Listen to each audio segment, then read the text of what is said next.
So you know, I went on UIC for the first and only time in my life. It was my career opportunity grant, is what I called it. And so I transitioned from this great job that gave me a car and an expense account and destroyed my soul. And I started managing a band that, you know, I was making 10% of what this band made. That wasn't a heck of a lot. It was like, not a lot, believe me. They were making maybe $700 a week at that time. So then that built, and I loved this band. They were fabulous, you know. They had fiddle and accordion and steel guitar and, you know, guitar, bass, drums. And then Billy Cowsill came in and they were harmonizing like Beach Boys, and it was Western swing. It was like so I just laughed because when I brought my, you know, tapes to Toronto to shop this deal, they were like, Western what? You know, Western swing? Where's that from? Oh, Texas. And well, you know, there's just absolutely no genre for this. There's no category for this. This is not a marketable commodity. And here, they gave me a whole bunch of stuff that they had. You know, you can do something like this. And I don't like that. I don't like this. This is pretty, you know? So I went back to Vancouver, and so we did our own CD, went into a studio, convinced the studio guy that he could have a piece of it, and I released it and promoted it to music directors across the country. This was my first little entrepreneurial venture. And I talked to every music director in this country and found out when their music meetings were, because back in those days they had them. And it went off. And it was in country stations, pop stations, adult contemporary stations, rock and roll stations. And it didn't have a genre, which is why it did so well. And it was good. And what really, you know, really opened the door for it was this woman that wouldn't stop phoning. Because I'm like, have you heard it? Isn't it great? No, I haven't heard it. It's at the bottom of the pile. Yeah, but you got to hear it, because I'm going to phone you next Tuesday, too. So they did hear it, and they did love it, and it did go off, and I loved that band. And stayed with them until things changed. And then I wanted to help other musicians know what they could do and believe in themselves, because there wasn't. I was horrified when I saw the first record contract for bands. It was like a master-slave agreement. It's the worst thing I've ever seen.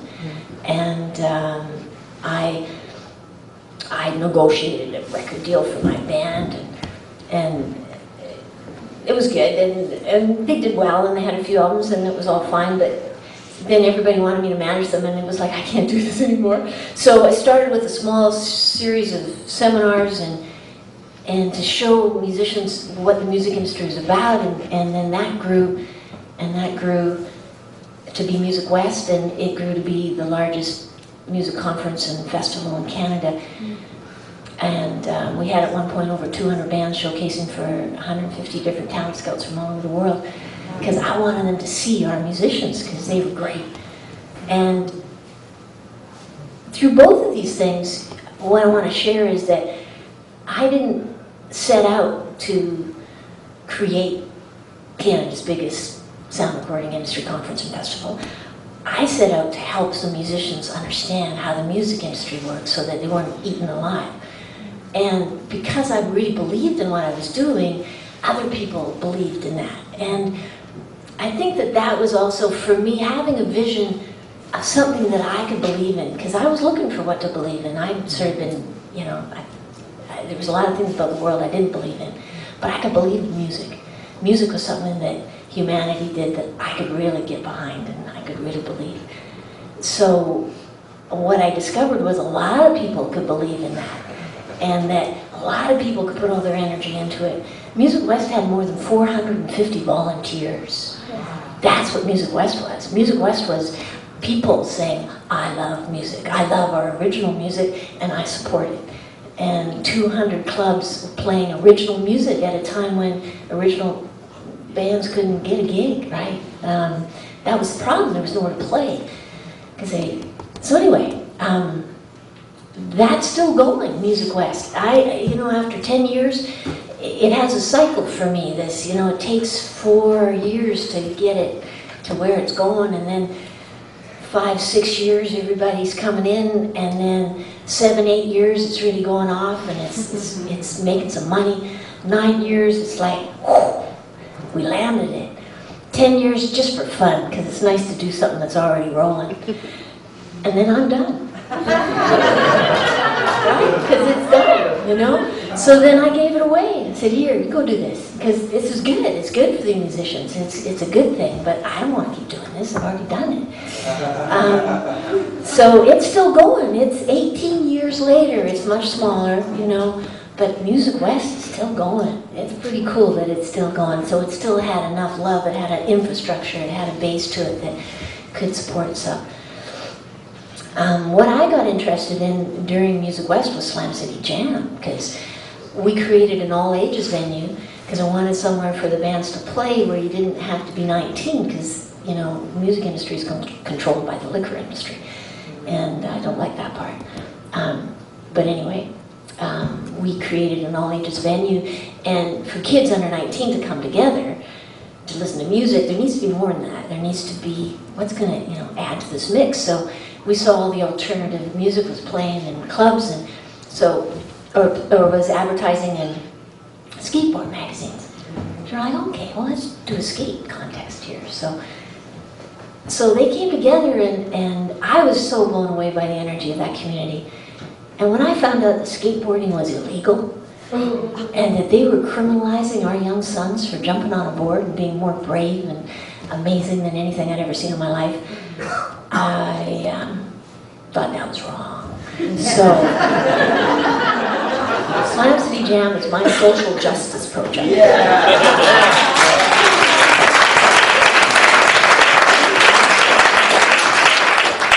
And when we, so the concept there was bring this community together so they can feel really good about who they are, because they are an amazing, beautiful community.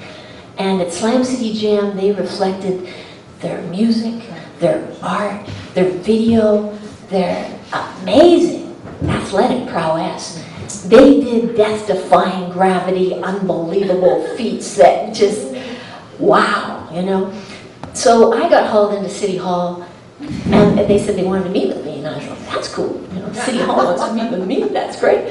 So I didn't know what it was about. I come in, and there's a whole big table full of the head of the chief of police, and the head of the Downtown Businessmen's Association, and this older man and that older woman, and yada, yada, yada. And I'm like, okay.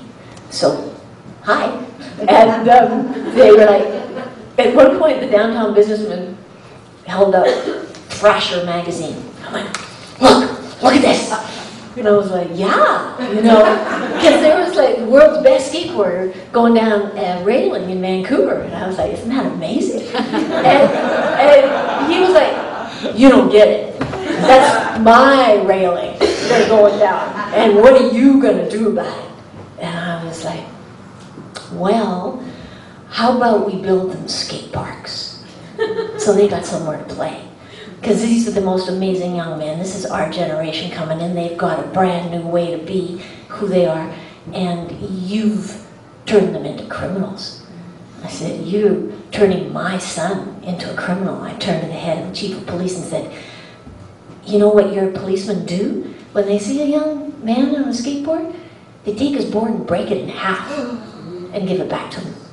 Because that's better than taking it away, because at least then he's got his trucks and his wheels.